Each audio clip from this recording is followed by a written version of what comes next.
While the North South Commuter Railways project is moving forward in some sections, it's facing stumbling blocks in others.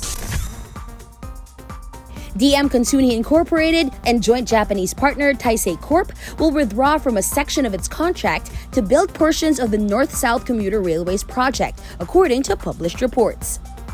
DMCI and joint venture partner Taisei were awarded Contract Package 1 of the NSCR back in 2021. The report said Contract Package 1 was divided into 3 sections. Section 1 spans 7.2 kilometers from Solis Station to West Valenzuela Station, while Stations 2 and 3 cover the 13.9-kilometer stretch from West Valenzuela Station to Bukawi Station.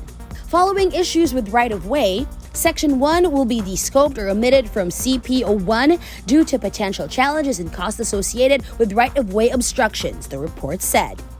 The right-of-way obstructions in Section 1 include 1,110 square meters of private properties and utilities, as well as the designated construction yard located in Caloocan Depot, currently being used by the Department of Public Works and Highways for the construction of the NLEX-SLEX Segment 10.